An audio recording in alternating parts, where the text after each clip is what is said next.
toujours aussi heureuse de vous retrouver pour ce nouveau numéro de En roue libre avec mes complices du jour. Pierre Chasseret, DG de 40 millions d'automobilistes. Bonjour Pierre. Salut Malolo. Ça va? Ouais, ça roule. Et Jade qui est à nos côtés. Petite forme en ce moment, notre Jade. Comment ça va? Bah, c'est pas encore trop la forme, mais ça devrait aller. Bon, en tout cas, vous avez toujours ce joli sourire. Ils sont derrière les caméras, vous les verrez peut-être ou pas durant l'émission, mais évidemment Gaba, oui, notre réalisateur. Et nous avons aussi Lénie qui est avec nous et qui gère la production. Allez, c'est parti. Au programme, plein de sujets, plein d'infos. Les invités seront là. C'est parti, en roue libre avec vous. Et tout de suite, on fait un point sur l'actualité de la semaine.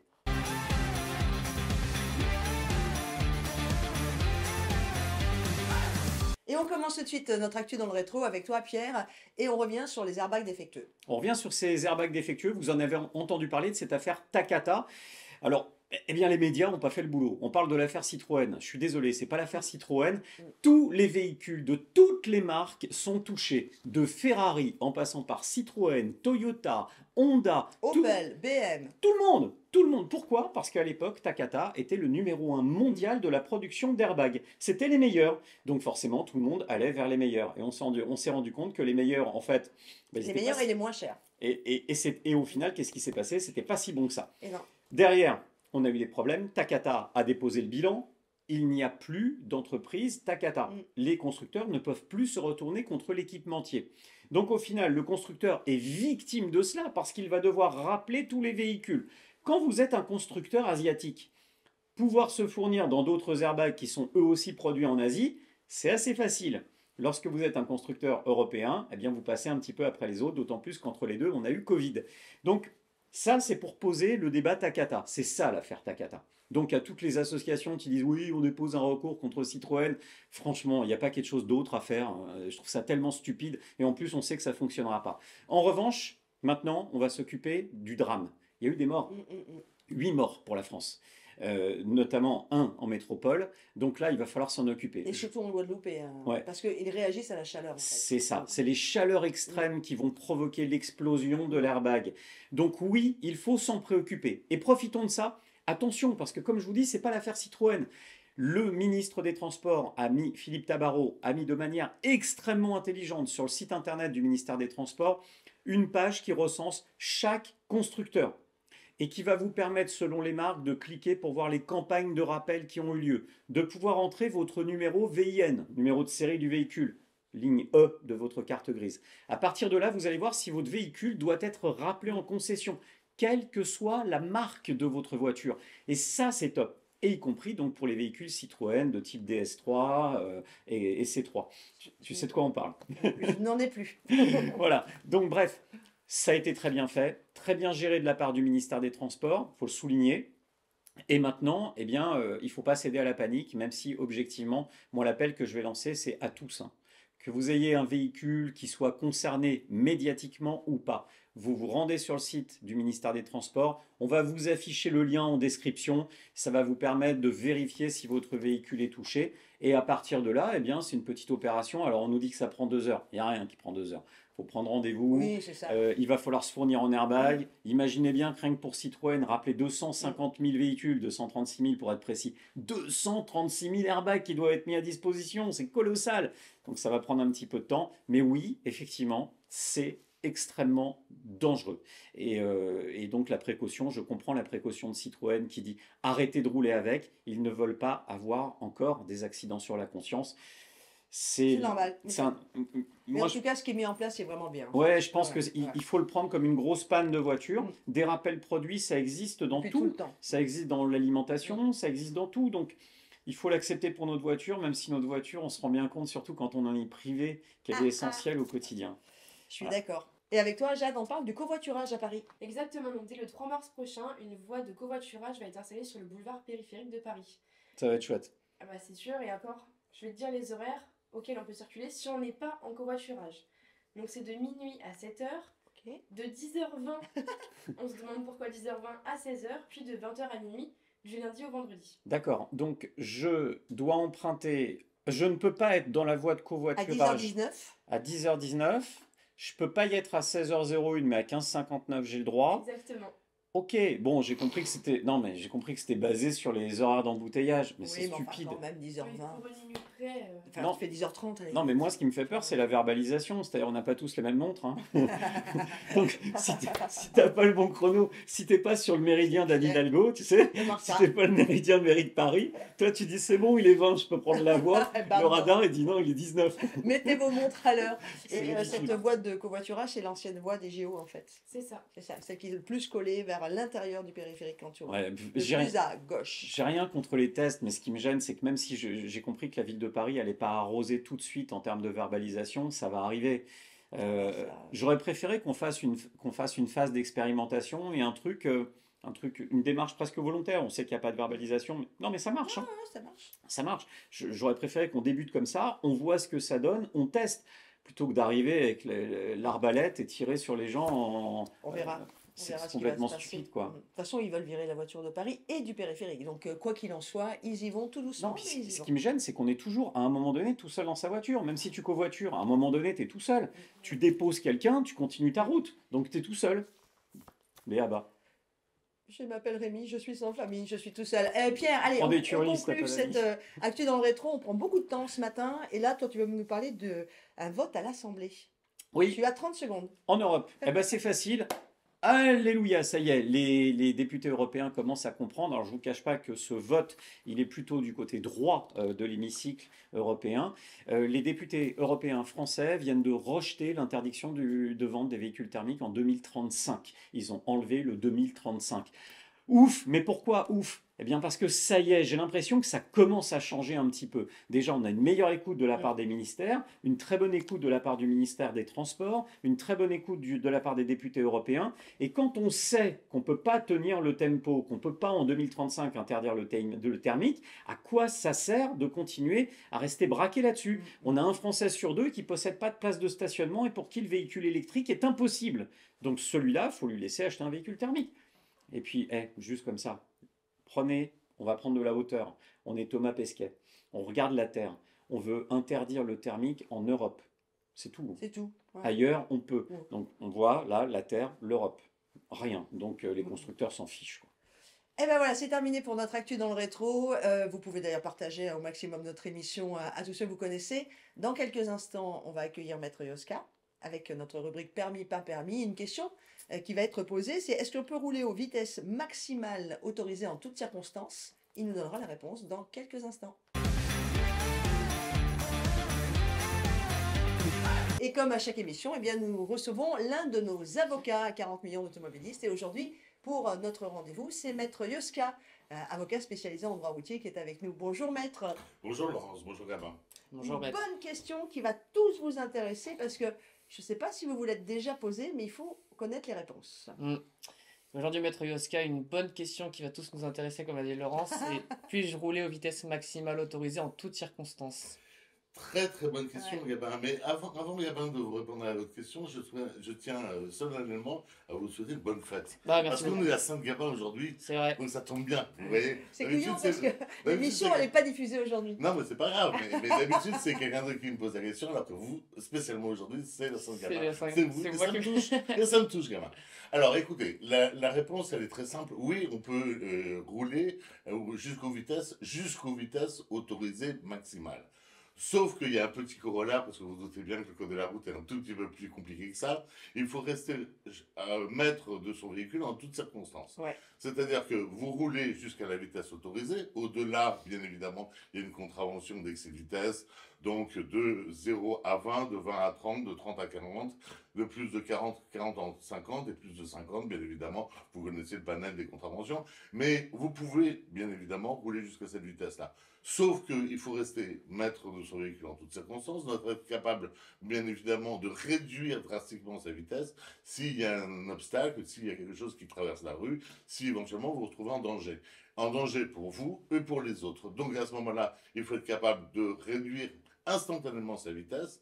Donc d'une façon générale, les maximales de vitesse doivent être pondérées justement au danger éventuellement que la route peut avoir. Vous n'allez pas rouler à une vitesse maximale sur la route de nuit, en forêt, quand il pleut à éventuellement quand il pleut à verse, parce que quand il pleut à verse, vous pouvez faire un aquaplaning, vous pouvez éventuellement vous retrouver dans une flaque d'eau et perdre le contrôle de votre véhicule. Mais d'ailleurs, quand il pleut, excusez-moi de vous couper, maître, mais la vitesse vitesse est est baissée. La vitesse est Ouais. baissée. Mais justement, à mon avis, il faut rester encore même en deçà. Et puis en forêt, vous pouvez avoir à n'importe quel moment un animal sauvage qui traverse, vous pouvez perdre le contrôle. Donc d'une façon générale, oui, vous pouvez, sauf qu'il faut faire particulièrement attention. C'est-à-dire que c'est pas verbalisable. C'est pas verbalisable, sauf que éventuellement, si vous avez roulé jusqu'à la vitesse autorisée, mais dans des circonstances particulières, on peut éventuellement vous coller un défaut de maîtrise. En vous disant vous auriez dû faire particulièrement attention, compte tenu de la situation d'environnement de votre véhicule, ou compte tenu de votre véhicule aussi, parce que prenons l'exemple d'une roue dégonflée, vous mettez un plateau sur la roue en allant chez le garagiste, bien évidemment, vous ne roulez pas à la vitesse jusqu'à autorisée. Donc, et d'ailleurs, il y a les vitesses maximales des plateaux qui sont inscrites sur les plateaux de roues. Donc, vous voyez, il y a tout un tas d'éléments qui font qu'il faut faire particulièrement attention. Il faut faire attention parce que si justement vous roulez jusqu'à ces vitesses-là et que vous avez un accident, votre responsabilité pourra être recherchée en vous disant, vous avez roulé, d'accord, très bien, le code de la route, mais vous n'avez pas fait attention éventuellement à un environnement particulier qui aurait pu engager un accident. Et là, on parle du côté légal, enfin de la loi. Oui. Et les assurances. Est-ce que quand vous dites, voilà, s'il y a une enquête de fait et qu'on voit que vous n'avez pas été prudent, est-ce que les assurances peuvent se désister ou pas? Alors, c'est essentiellement un problème légal. Le problème d'assurance, il faudrait le chercher après justement le jugement du tribunal qui pourra éventuellement engager votre responsabilité parce que vous n'avez pas respecté les prescriptions de bon sens tout simplement, ou simplement de faire attention à rester maître de son véhicule en toutes circonstances. Vous voyez, le rester maître de son véhicule en toutes circonstances, ça veut quasiment tout dire et rien dire. C'est justement une notion protozoaire qui fait que on ne sait pas très bien ce que ça veut dire, la jurisprudence est particulièrement floue, mais on peut vous coller n'importe quelle contravention ou n'importe quel reproche éventuellement sur cette notion-là. Donc il faut faire attention, il faut être attentif, il faut garder le contrôle de son véhicule et faire attention aux événements extérieurs. Eh bien, on a notre réponse. Bon, bah, vous avez compris, hein, soyez prudents quoi qu'il en soit sur la route. Merci beaucoup, maître. Merci à vous.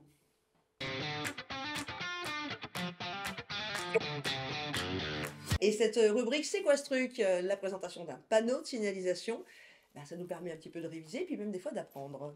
Et aujourd'hui, on va parler de ce panneau-là qui est le panneau de voie de détresse. Ah oui, tout à fait. Alors, pas tout le monde connaît ces voies de détresse, donc c'est pour ça qu'on va plutôt se focaliser sur qu'est-ce que c'est une voie de détresse. Et c'est très important parce qu'il faut savoir que c'est des voies qui sont spécialisées pour les personnes qui ont des problèmes de frein ou les freins lâches, etc. C'est des voies qui sont souvent situées sur autoroutes et routes en forte pente, donc des descentes de col, des longues pentes autoroutières. Et il en existe plusieurs types, donc aujourd'hui on va les voir. Il existe la rampe de montée avec gravier, donc c'est des voies de détresse qui sont un petit peu, enfin légèrement montées comme ça, avec des graviers ou du sable pour ralentir et stopper le véhicule. Et le gravier, en fait, il absorbe l'énergie et il empêche le véhicule de rebondir. Ensuite, il existe le bassin de sable ou de gravier, donc c'est un peu la même chose, mais c'est pas en montée. Et en fait, c'est similaire au bac à gravier en Formule 1, pour ceux qui suivent un petit peu les sports automobiles. Donc le véhicule, il s'enfonce progressivement et ralentit jusqu'à l'arrêt. Ensuite, il existe les voies en sable avec barrière d'arrêt. Donc ça, elle est présente dans certains pays, donc avec des barrières progressives pour stopper le véhicule tout en douceur. Et enfin, les filets d'arrêt, ils sont très rares, mais c'est utilisé dans certains endroits très accidentés, notamment pour les camions. Donc pourquoi ces voies, elles sont très importantes parce qu'en fait, elles permettent d'éviter des accidents graves en cas de panne de frein. Elles sont principalement utilisées par les camions et poids lourds, encore un peu par les véhicules, mais c'est plus rare. Et elles sont rarement empruntées par des voitures, sauf en cas d'extrême urgence. Et donc, le petit conseil du c'est quoi ce truc, que faire quand on va dans une voie de détresse? Déjà, ne paniquez pas, gardez votre volant droit, c'est très important. Ça évite au véhicule de partir dans tous les sens à cause des graviers. Il faut se diriger immédiatement vers la voie dès que vous la voyez. Ne freinez pas brusquement, il faut laisser le dispositif de la voie freiner le véhicule naturellement. Et ensuite, on contacte les secours, bien sûr, après l'arrêt du véhicule. C'est vraiment bien. Enfin, c'est hyper important ces voies de détresse. Et merci d'avoir réexpliqué tout ça, parce que c'est vrai que j'avais un peu oublié qu'elles existaient, parce que tout va bien en ce moment. Mm. Ouais, bravo. Et on les voit souvent aussi d'ailleurs sur les autoroutes comme entre Clermont-Ferrand et Millau, où il y a pas mal Ouais, il y a pas mal de dénivelé, montagnes, etc. etc. Ou de montagnes, ou effectivement les autoroutes de la montagne. Merci beaucoup mon Gabin.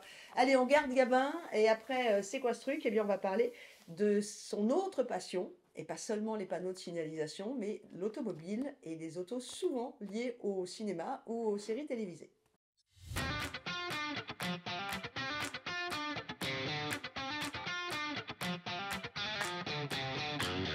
J'ai l'impression, mon Gab, que tu vas me ramener sur mon adolescence avec Ouais. la voiture qui vient. Si je te dis une belle voiture futuriste avec kit, bon, Ah. c'est un gros indice, mais K2000. ouais, on va parler de K2000 Ouais. aujourd'hui. Ah ben moi j'aime bien. Et alors pour le coup, trop jeune, Moi, je connais pas du tout. bah tu vas regarder un petit peu sur YouTube, mais K2000, ouais, c'était vraiment ma génération. Ah, c'est vrai que moi je connaissais pas vraiment avant de préparer T'as vu, cette hein, petite, c'est dingue, hein. ouais, petite passion auto. Toi, t'avais tout regardé? Tout non, mais beaucoup. Tu suivais pas mal? Ouais, on aimait bien. Allez, on regarde son K2000. Dans les années 80, K2000 nous a fait rêver avec un concept totalement fou. Une voiture autonome, indestructible et capable de parler. Et cette voiture, c'était une Pontiac Firebird Trans AM de 1982. Un modèle déjà impressionnant à la base, mais totalement transformé par la série. Sous le capot, un moteur V8 de 5 litres. Des gadgets futuristes comme le Turbo Boost pour sauter au-dessus de gros obstacles, un scanner avant pour analyser les dangers, ou encore une conduite autonome bien avant Tesla. Et pourtant, derrière le petit écran, le tournage fut une grosse galère mécanique. Le scanner, il surchauffait tout le temps. Le tableau de bord ultra futuriste, parfois en panne. Et la conduite autonome, un cascadeur caché sous le siège avant qui pilotait la voiture en secret. Mais les plus grosses catastrophes, ce sont les voitures elles-mêmes. Entre 15 et 20 Pontiac ont été utilisées pour le tournage, toutes réduites en miettes à cause de cascades trop ambitieuses. On raconte même que General Motors a arrêté d'aider la production après avoir vu le massacre de la série. Et aujourd'hui, KITT est toujours une légende. Des fans recréent des répliques fidèles, et même l'ancien acteur de cette série en avait gardé une qu'il a revendue aux enchères pour près de 300 000 $. Allez, sur ce, je vous laisse. Je vais programmer ma voiture pour qu'elle me réponde avec autant de classe que Kite, mais je pense que ça va prendre encore quelques années.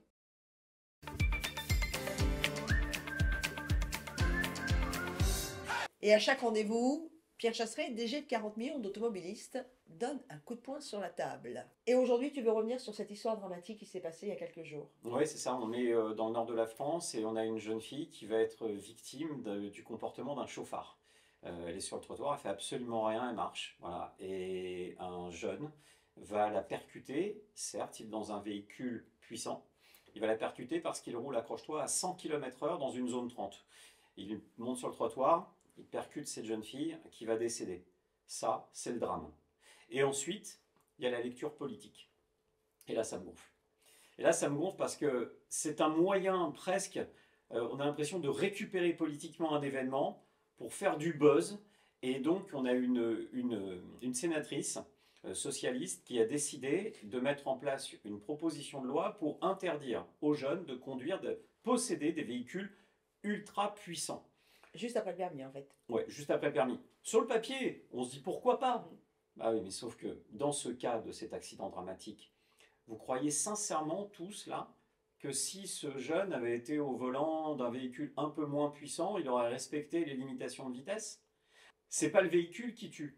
Ce qui tue, c'est le comportement. Si cette jeune fille est plus aujourd'hui avec nous, c'est parce qu'il y a un débile qui a roulé à 100 km/h en ville. Et fatalement, c'est pas possible. Si tu lui mets entre les mains un véhicule moins puissant, ça va pas faire de lui un bon conducteur qui respecte la réglementation.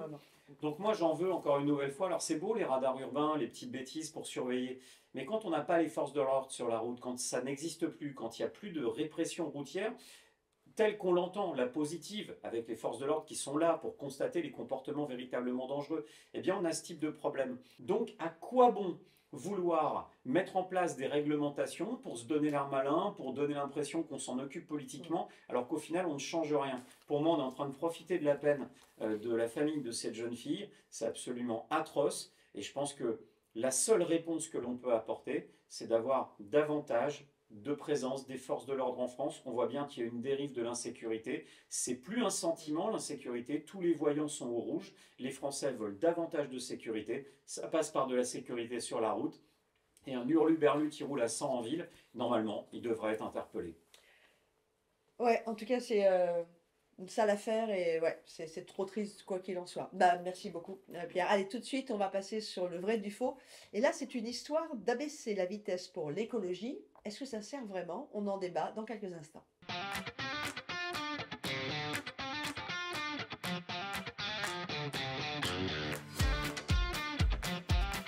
Le vrai du faux. Chaque semaine, une question, une information. Et aujourd'hui, voici la question que l'on va poser à Pierre Chasseret et à Jade qui sont à mes côtés. Abaisser la vitesse pour l'écologie, ça ne servirait a priori à rien. C'est exactement le sujet que tu veux traiter ce matin. Oui, c'est ça. Je veux poser la question, savoir si c'est vrai ou faux. Pourquoi? Parce que les Pays-Bas remontent la limitation de vitesse de 100 à 130 km/h. Or, moi qui fais partie du Conseil national de la sécurité routière, j'entends tout le temps qu'il faut baisser la vitesse pour la sécurité, etc. etc. Et pour l'écologie. Et pour l'écologie. Eh bien, on a cet exemple qui nous vient tout droit tiré des Pays-Bas, et les Pays-Bas nous disent, non, non, on va remonter la vitesse pour l'écologie. Est-ce qu'on en sait un peu plus d'ailleurs? Oui, alors l'Agence néerlandaise d'évaluation environnementale, l'Institut pour la santé publique et l'environnement ainsi que l'Université de Wageningen, si je Ok. le dis bien, excusez-moi, C'est très bien. ils ont étudié un petit peu les effets de la baisse de vitesse et en fait elle n'a aucun impact donc, sur la qualité de l'air. Ça change absolument rien. Bah alors, bien. Mais alors ça, c'est énorme. Alors ça, on voit bien qu'il y a consensus. On est au Madame Pays-Bas. Hidalgo, si vous nous écoutez, Ah, mais pas les, que. les 50 km/h sur Ah le ouais. périph'. Ça marche pas. Non, mais ça remet en question l'intégralité des Bah tendances que l'on observe en France ces dernières années. Alors nous, on n'a pas, nos écologistes, c'est pas les glaçons les plus froids du pastis, mais ils militent quand même systématiquement pour la baisse des limitations de vitesse pour l'écologie. Quand il y a un pic de pollution, qu'est-ce qu'on fait? Passer de 130 à 110. Bah, pipo mambo, ça sert à rien. On a les Pays-Bas qui sont en train de nous dire, alors avec des organismes sérieux, et unanimité. C'est ça qui est incroyable, c'est que ce soit à l'échelle gouvernementale, les universités, les instituts, l'institut de, tu le dis très bien, tu dois être danois. Comment tu redis l'institut? Wageningen. Oh, maîtrise Voilà. totale. Tu dois être pays-basaise, à mon avis, au hollandaise. Ça, c'est un peu mieux. Mais on voit bien qu'il y a une unanimité. Donc on est sur des pays qui quand même prennent une décision politique forte. Ils remontent de 100 à 130. Waouh. Et puis ils ont eu le temps en plus de vraiment faire la recherche en 4 ans. Et puis la Hollande Si est ça avait eu vraiment un changement, on un l'aurait vu. pays plutôt écolo quand on voit les vélos, le Complètement. développement Ah bah des oui. vélos. Enfin, c'est. Ah, mais qui va me dire aujourd'hui, ah non mais la Hollande c'est des pro-voitures. Oh, Amsterdam, pas beaucoup de Enfin, voitures. Amsterdam, c'est pas que la Hollande, mais oui, je te suis. Non mais Ah ouais. c'est pas un pays qui est réputé pour avoir une tendance pro-voiture. Ah non, pas du tout. Ouais. Allons plus loin quand même. On a vu que le Danemark, c'est ce que nous disait Aurélie quand même, en partant sa vitesse de 110 à 130, eux c'est en termes de sécurité routière qu'ils ont eu un gain. Donc la tendance européenne, c'est de remonter les limitations de vitesse sur autoroute pour s'uniformiser aux alentours de 130 km/h partout. Donc à quoi bon? Et comment on se débrouille en France? Moi c'est la question que je me pose. Comment ça se fait qu'en France, nous on est les seuls à avoir des études qui disent qu'il faut baisser la vitesse? Comment ça se fait qu'il n'y a que nous? Alors, est-ce que le français, c'est le seul au monde à avoir raison? J'en doute, d'autant plus que quand on voit qui porte l'opinion des Français, quand on écoute Anne Hidalgo et David Béliard, bon, excuse-moi, mais au bout d'un moment, il faut arrêter quand même les blagues, il faut poser la question à des instituts sérieux. Comment ça se fait que nous, à 40 millions d'automobilistes, quand on disait ça, quand on dit, attendez, il n'y a pas qu'un seul polluant, il y a une multitude de polluants, il faut regarder qu'est-ce qui se passe sur l'intégralité, et qu'on observait cette tendance. Mais en France, on passe pour des illuminés, mais à l'échelle mondiale, on a raison. Donc non, il faut le redire, abaisser la limitation de vitesse sur autoroute pour l'écologie. Désolé, messieurs, dames d'Europe Écologie Les Verts, il faut travailler les fiches, ça ne sert à rien, rien du tout. Mais alors du coup, Jade, ça va être quand effectif là, le passage de nouveau à 130? Alors, dès le deuxième trimestre de 2025, parce que donc, depuis mars 2020, l'État avait décidé d'abaisser la vitesse à 100 km/h dans le but de réduire les émissions polluantes et améliorer la qualité de l'air. C'est marrant, mars 2020, il n'y avait pas une histoire de Covid en plus. Ouais, c'est Donc vrai. ça se passe en Hollande. À quand ça va se passer pour la France? Moi, je trouve ça hyper intéressant et pertinent sur l'agenda parce qu'on voit bien comment on procède dans les autres pays. Quand on met en place une vraie phase d'expérimentation, déjà on attend, ça ne fuite pas. Il ne se passe rien. On n'a pas, comme en France, le périph' où on a la baisse de limitation de vitesse sur le périph', c'est ma préférée. Parce qu'en fait, c'est la mairie de Paris qui baisse et la mairie de Paris qui lance l'étude pour dire que ce qu'elle a fait, c'est bien.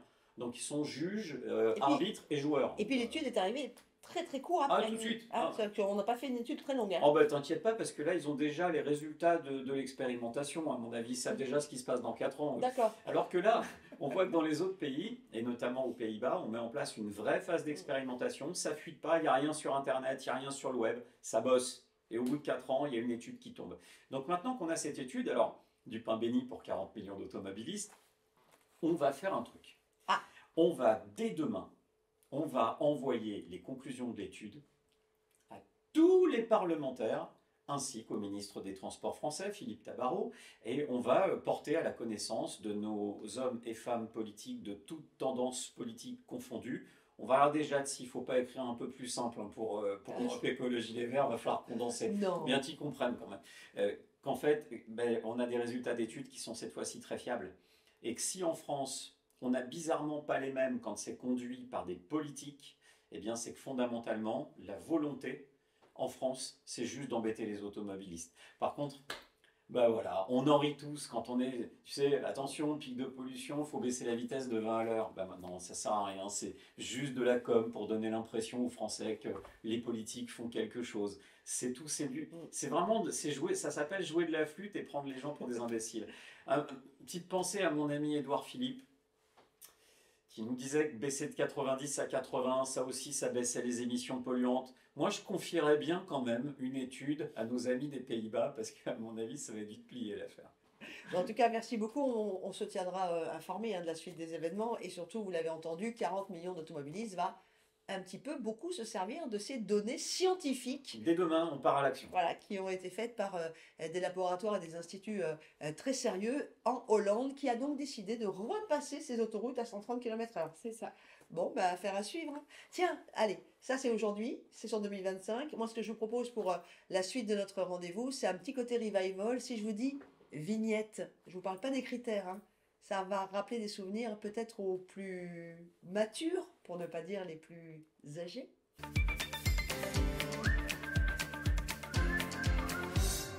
Et c'est un petit moment revival dans notre rendez-vous en roue libre. Tiens, d'ailleurs, si vous aussi, vous avez envie qu'on traite un sujet qui vous intéresse, que ce soit en termes d'automobilistes, de routiers, de piétons, de motards, vous nous écrivez sur les réseaux sociaux et vous répondez. Vous aurez un petit message. Et on est sur Insta, on est sur YouTube, on est chez 40 millions d'automobilistes. Vous pouvez envoyer vos courriers. Allez, c'est parti. Dis donc, revival. Moi, j'en avais une sur ma première voiture, vignette, Ouais. n'est-ce pas? Les vignettes automobiles. Bon bah nous évidemment on n'a pas connu. Moi je suis né en 2004. J'ai peut-être quelle année? 2003. 2003. Ça Donc s'est ça s'est arrêté en 2000. Ouais, c'est ça. Les vignettes automobiles, alors qu'est-ce que c'était pour tous les jeunes comme nous? C'est une vignette qui a été instaurée en 1956, une vignette obligatoire sur tous les véhicules. Et en fait, ça servait de taxe sur le véhicule, c'était un nouvel impôt, pour financer les retraites et renflouer les caisses de l'État. Bon, elle a été mise en place en 56, mais elle était obligatoire à partir de 71. C'était une petite vignette que vous voyez s'afficher à l'écran, qui devait s'afficher donc sur le pare-brise. Et en fait, elle indiquait les deux derniers numéros de l'année. Donc, par exemple, c'était en 56, bah, il y avait le 5 et le 6. 1956, le 5 et le 6 sur le pare-brise. Elle changeait de couleur tous les ans. Et le chiffre changeait tous les ans en fonction de l'année. Donc, il faut savoir qu'au début, elle était carrée. Ouais, après elle a été ronde. Non, d'abord Octogonale? hexagonale. Hexagonale, pardon. Et ensuite, elle est devenue ronde jusqu'en 2000. Donc, c'était cette dernière année. Et la petite devinette, le prix moyen de cette vignette. Alors, c'était en fonction de ta carte grise et des chevaux de ta voiture. Ouais. Je me souviens de ça. Donc, par J'ai exemple, on pas va le prix dire moyen. pour une petite voiture entre 3 et 4 chevaux. Moi, je me souviens que je l'ai payé en francs à l'époque, puisque Ouais. c'était arrêté en 2000, donc on les payait en francs. Et j'avais une Rover, et je me demande si j'étais pas à 300 ou 400 francs l'année. Quelque chose comme ça. Et ben, c'était 250 à 400 francs l'année Ouais. pour des petites voitures. C'est ça. Moi, quand j'ai vu ça, ça m'a paru un petit peu cher. Est-ce que C'était cher. Ouais, c'était cher C'était pour cher. l'époque. Ouais. Bah, 205, c'était cher. Hein. Après, à l'époque, il y avait des taxes qu'on n'avait pas actuellement sur les voitures. Bah, t'avais pas les malus, t'avais pas les bonus, etc. Mais quand même. Bon, faut savoir que pour les voitures moyennes entre 5 et 7 chevaux, c'était entre 500 et 1000 francs. Et pour les grosses cylindrées entre 8 et 10 chevaux, c'était 2000 francs l'année, la petite vignette. Voilà, si on met ça en euros, évidemment, c'est pas tout à fait les mêmes chiffres, mais non, c'était un vrai budget chaque fois, tous les ans. Ouais, ouais. Ah là là, les vignettes. Ce serait cool pour tous ceux qui nous regardent de dire Si eux, ils ont eu des petites vignettes, ils les ont gardées, nous Ouais. envoyé des petites photos. Carrément. Oui, parce que je crois que tu n'avais pas l'obligation de les enlever sur ton pare-brise. Et alors, moi, je me souviens, à chaque fois on l'enlevait, on mettait la nouvelle. Mais il y avait plein de gens qui s'amusaient et tu avais des chapelets de vignettes sur les côtés des pare-brises. C'était assez marrant. Alors, tu n'avais pas le droit d'en mettre partout parce qu'il fallait pas cacher la vue. Mais sur le côté, surtout, c'était sur le côté là où on mettait l'assurance qui n'existe plus non plus, d'ailleurs. Et sur le côté droit, ouais, ouais, c'était drôle. Ouais.